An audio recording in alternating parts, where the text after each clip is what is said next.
Good morning, everybody. Orange J here with another War of the Visions video, and of course today I'm sitting at my computer doing the early morning news video, and somebody over at Jeume or Square Enix watches it and they're like, haha, gotcha again, Orange J. Now update the news and put the most important news in, which is this massive list of units receiving their transcendence this week, including Jeume, Vellus, Asterisk. We got Warriors of the Crystal with Lucio. Of course, we already knew Lucio, but a lot of other Warriors of the Crystal receiving their transcendence update this week. You got me. You got me again, Intern Coon. So we're going to actually have a pretty thick video to talk about right here, looking at a lot more units than just Kefka. So let's dive into it. Let's get to it. We are going to start with Kefka, though, because this is the new special toy coming with the FF6 collaboration. Here you see we are 100 cost Frenzy Mage, or whatever they said it was called, Mad Mage, I believe in English, Arithmetician, Energist.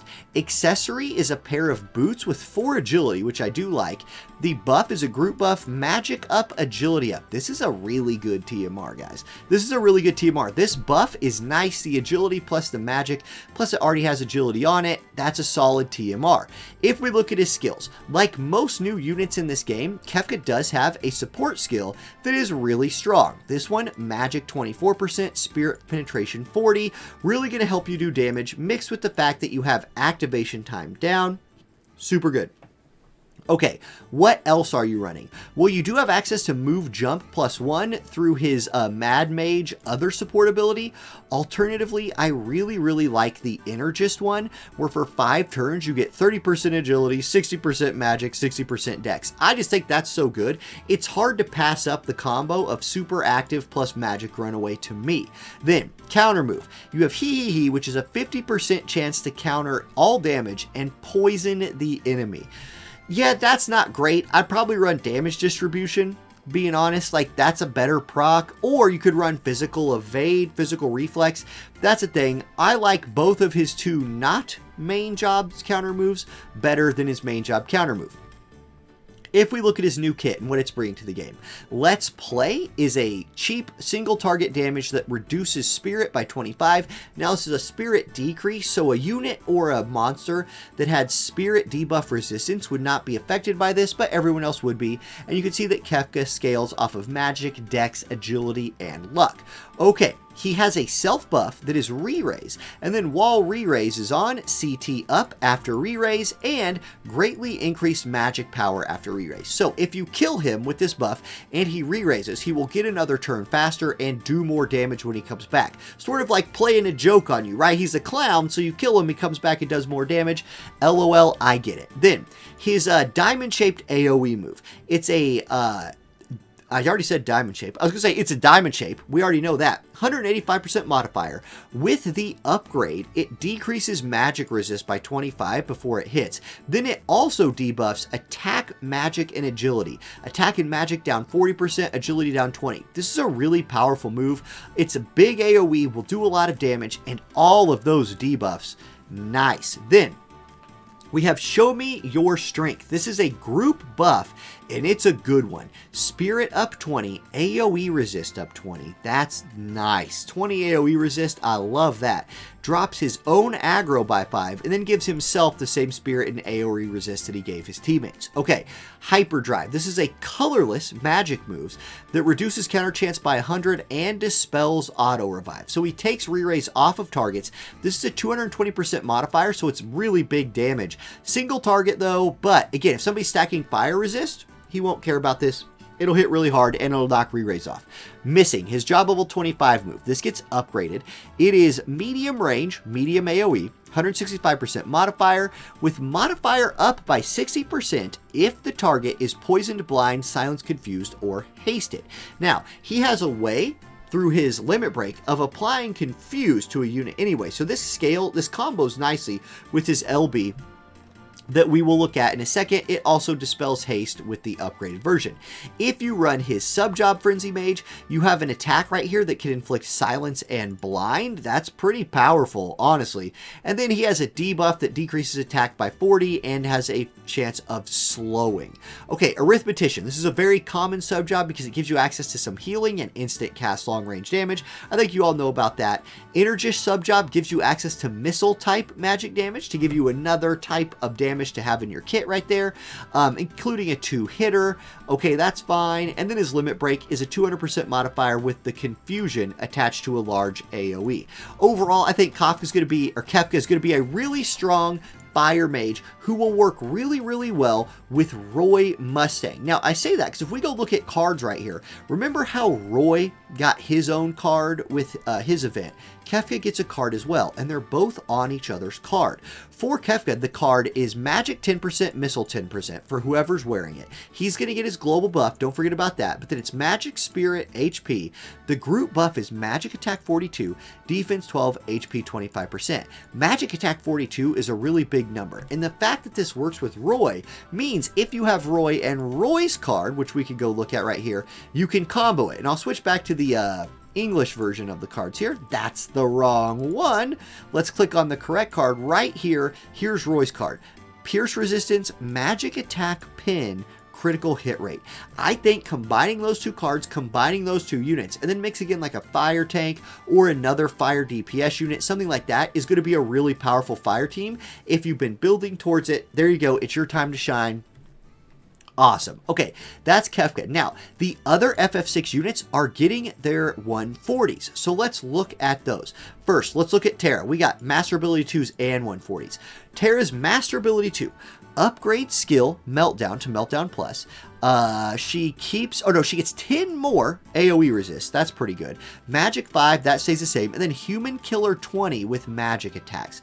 Really, really good Master Ability 2. Then the Dream upgrade is acquired AP up 30, reaction block rate 40, and Magic Barrier, the skill gets upgraded. So that's 2 skills that we need to go look at. Let's go look at them. First of all, Meltdown Plus is now 200% modifier. Already was that, but most importantly, honestly, look at this. The range goes from a 3 range to a 4 range. Giving Terra more range right here is a big deal.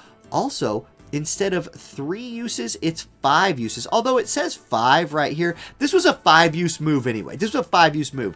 It's fine. You can use this move 5 times. It got 1 more range. It's still 100% hit chance, and it will increase her magic attack by 25 for 3 turns. Really good. Then her magic barrier, reduced physical damage taken by 50% for 3 times. Now just reduces damage taken 50% by 3 times. So that's great. Her barrier is now all types. Her 100% hit, like her core move has more range and 5 uses. This is a very, very good upgrade to Terra if you want to run her alongside any of your other fire teams, especially if you're hunting Evade. Oh, you'll love to see it. You love to see it. Really good buffs for her. Locke. So previously, Locke had group buff, Evasion 5, AP Consumption 15. Pretty old. Let's look at what he looks like now. So his group buff stays the same. Evasion 5 stays the same. AP Consumption stays the same. He gets slash attack 15 and reaction block rate 30. The slash attack 15 will help for both PvP and PvE.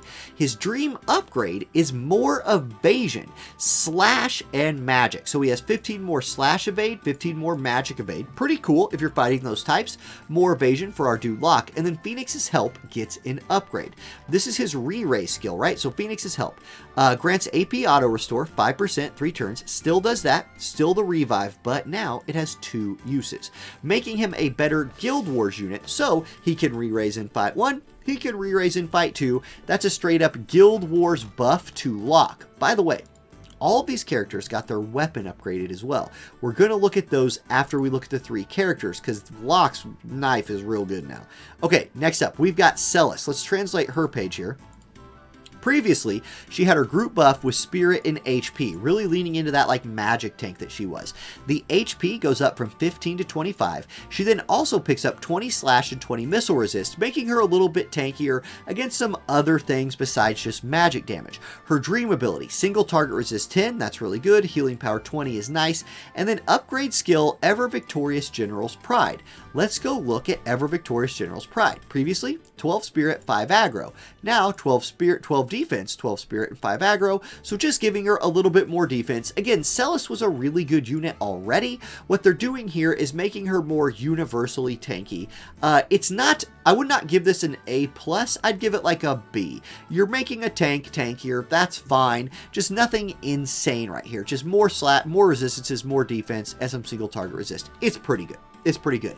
Let's look at their weapons though. We'll start with Zealous' sword. It gets its +6. Here's the deal with the +6 on this thing. You're getting one more turn of the 15% HP. So this sword gives 50% HP, 15 slash attack. Now you get the 15% HP for 4 turns instead of 3, and that's a significant buff, honestly. The magic version, which is what you're building, goes up from 142 to 170, so that's pretty nice. Hey look, a lot of people don't run weapons on their tanks anyway. If you are running a weapon on her, this at least does give her those extra turns of HP. It's still not a great weapon, but it's better than it was. Now, Tina's sword, also known as Terra's sword. The +6 on this gives 10% agility when HP is below 60%. Gosh dang it, if this was just 10% agility, oh my, this would be a really, really good weapon. Instead, she has to get chunked down first. Don't really love that. Still, the magic does go from 150 to 180, which is nice, and it is a spirit penetration weapon. So it's still a good sword. If you want a spirit penetration sword, this is still here, it's still good. More magic is nice, and that agility might be useful, you know, at some point. Then Lock's Dagger. This is by far the best upgrade of the bunch. This goes, let's translate the page if it will. It won't, we just know what it says anyway. Okay, it goes like this. You still get the 20 defense pin, but now you get Human Killer 15 with physical attacks, and that goes away after you've been hit twice. Lock is an evasion unit, so you're probably going to be dodging a lot anyway. It's giving you 15 Human Killer. I love it. That's a straight up buff to his damage. Also, the attack version goes from 170 to 187. That's not terrible. A little bit more damage and a lot more damage right here. Excuse me. I feel like I'm like drooling or something. I got like, that's nasty. Anyway, back on track. Wow. Sidetracked myself. More damage. More damage is a good thing. Let's look at the at these guys. Uh-oh, Orange A from the future here. I left out a couple things when I got lost in the mix of the news getting updated, but I forgot to talk about Kefka's gloves. These are 158 magic or 22 crit gloves. I always like the magic better, honestly, if I'm being real. The Kefka buff for these is magic attack 15, human killer 10, and AoE resist 8, and their spirit pin. If you're running Kefka, these gloves are insane. You're going to want to farm out a pair for him. The new game mode, the what's it called? It's called Legendary Reliquaries. That game mode is getting 2 new pieces of gear.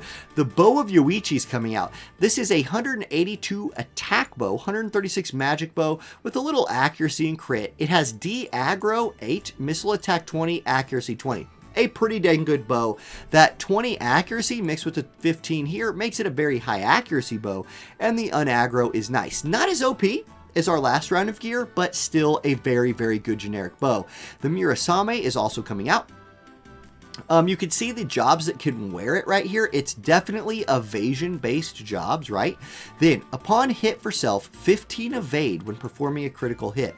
Oh my.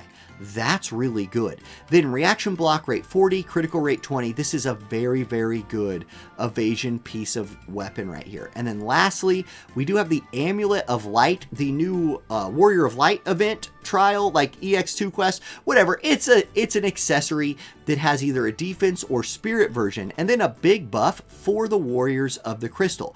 Reaction block rate 30, AoE resist 8 with acquired AP 25. Not a top tier piece of gear, but a nice accessory option if you're stacking AoE resist for a unit and you need to use that accessory slot for an armor instead of being able to run like a Brigandine or an armor with AoE resist. Okay, back to the video. Warriors of the Crystal. So, Lucio. Previously, Lucio had his group buff, gave himself attack 10%, dark resist 10%. If we go to all of his buffs, well, let's see. He's getting acquired JP up 100% for an ally. He had that already before.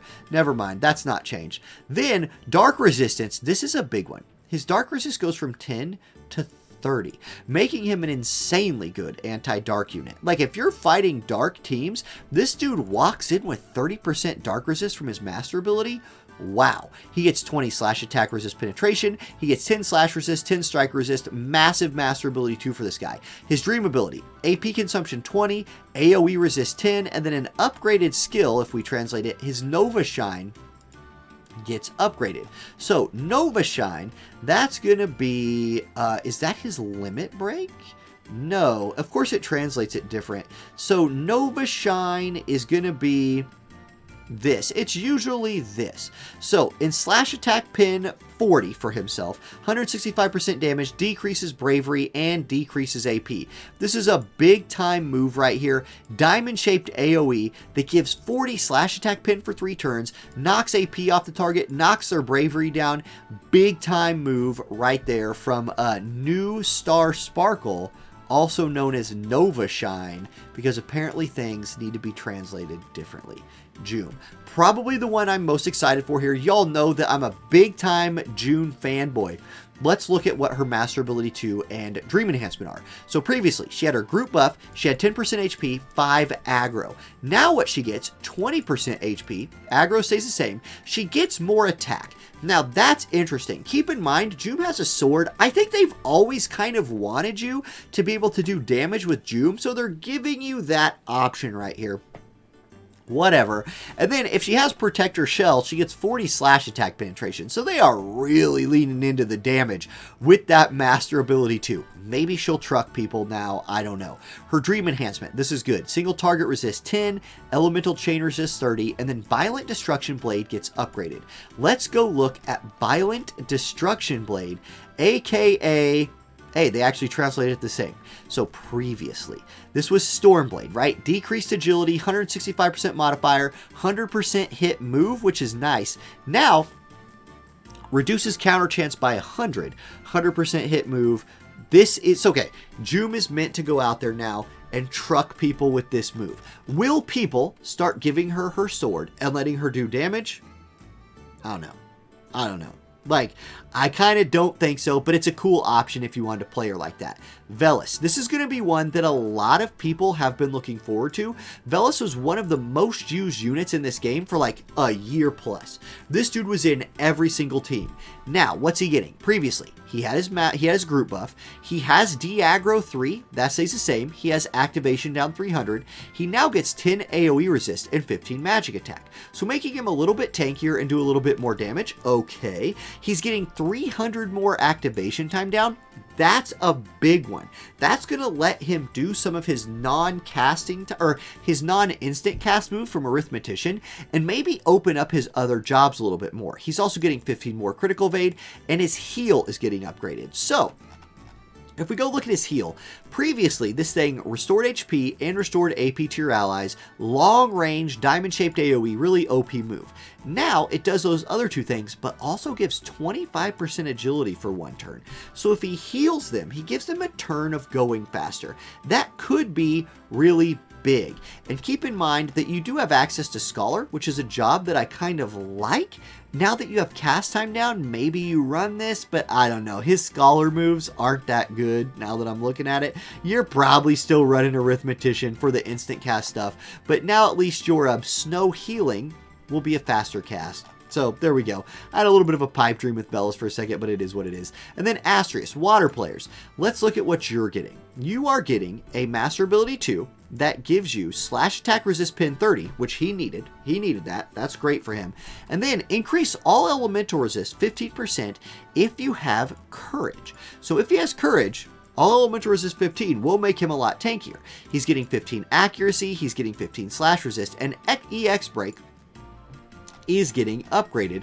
Let's go look at that. So originally, this is his cross-shaped move that is a defense debuff, 165% modifier. Now it's 30 debuff still. Increase slash penetration by 40 for 3 turns. So he's getting 40 slash pin here, and he's getting 30 here. That puts him at 70 after just casting 1 DPS move. That's pretty cool. It also will restore 200 CT to himself, making him faster. This is an insanely strong move now, and I think Asterisk fans will be happy with that round of upgrading. Then one more thing, the thing that probably people care about the least, but it's still happening. Rafael is getting her master ability too. She's not getting this yet for us, but she is getting this. Previously, all she basically had was attack 20% in her group buff. That's staying the same. She is picking up 10 more evasion, 15 ice attack, and AoE resist 40. 40. Removed after 2 hits. So you run her with a tank, and you stack some AoE resist, she's probably going to live through 2 hits. You gotta feel like, right? Maybe she's usable now. We'll see. Maybe there's some Rafael enjoyers out there that will get some use out of her. Anyway, that was a pretty long video because we had a lot more to talk about than I thought. Still, if you're pulling tomorrow, good luck on those pulls. I will be live on Wednesday like I normally am, chasing after Kefka. I don't know. We'll see how deep I go. I had to pull Bahamut today, as you saw in like the extra bonus pull video I posted. So if you haven't seen that, go check it out. Anyway, have a great one, everybody. I'll catch you next time. Peace.